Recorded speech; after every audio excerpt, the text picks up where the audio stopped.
नमस्कार बच्चों, बीसी वाले के ट्यूटोरियल में आपका स्वागत है, अभिनंदन है। आज परिवहन की ये नेक्स्ट अध्याय है, परिवहन का नेक्स्ट क्लास है और हम इसमें जानेंगे कि ब्लड के बारे में जान रहे थे और हमने ब्लड में पढ़ा कि ब्लड दो घटक से मिलकर बनता है, एक प्लाज्मा और एक रक्त कणिकाएं। हमने प्लाज्मा के बारे में कल पढ़ा, पिछले क्लास में हम लोग किसके बारे में पढ़ा? प्लाज्मा के बारे में और रक्त कणिकाओं में पाने वाले आरबीसी के बारे में।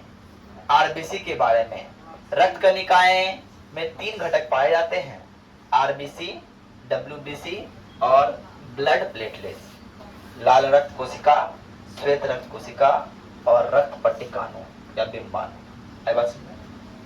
तो जब हम पहले डब्ल्यूबीसी को देखते हैं कि उसका क्या कार्य है, और कितनी संख्या में होती है, उसका निर्माण कैसे होता है, उसका वो क्या क्या कर सकता है हमारे लिए, उसका रंग कैसा होता है। पहला बात, ये एक अनियमित आकार का केंद्रीय कोशिका है। इसकी कोशिका जो है, इसका कोई नियमित नहीं है पर अनियमित रूप का एक केंद्र युक्त इसमें केंद्रक पाया जाता है। कौन? श्वेत रक्त कोशिका में। यह रंगहीन द्रव है, इसका कोई रंग नहीं होता। पानी का कोई रंग होता है तो वैसा द्रव है। कौन? श्वेत रक्त कोशिका। और इसकी संख्या आरबीसी से कम होती है, क्योंकि याद कीजिए आरबीसी 45 लाख से 50 लाख था, लेकिन ये 8,000 से 10,000 कम होती है। इसका जीवन काल 12 दिन से 20 दिन है और इनका भी जन्म अस्थि मज्जा में होता है और आरबीसी का जन्म भी अस्थि मज्जा में ही हो रहा है। बात क्लियर? बात समझ में आ रही है कि नहीं? अब बात सर करते हैं इसका प्रॉपर्टी, तुम समझ गए इनका फंक्शन क्या है, क्या करता है, ये क्या कब करता है, ये काम क्या करता है। कुछ तो काम करता होगा ना, कुछ तो काम करता होगा ना। हाँ, करता है। यह हमारे शरीर में प्रवेश करने वाले रोगाणुओं का भक्षण करता है। भक्षण मतलब क्या होता है? खा लेता है, समाप्त करता है क्या? हमें ना जो नर बोलता है, कोई नरभक्षी जीव होता है जो नरों को खा लेता है क्या ना? है क्या ना?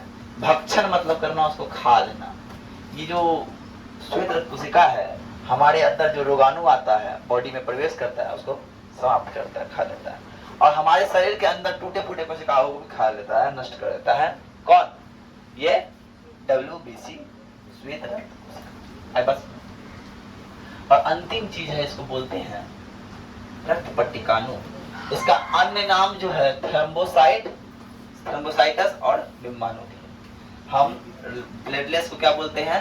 थ्रोम्बोसाइट्स या क्या? बिंबाणु। इसमें केंद्रक नहीं पाया जाता। इसमें मेन प्रॉपर्टी ये है, इसमें केंद्रक नहीं पाया जाता है और इनका जन्म भी अस्थि मज्जा में ही होता है।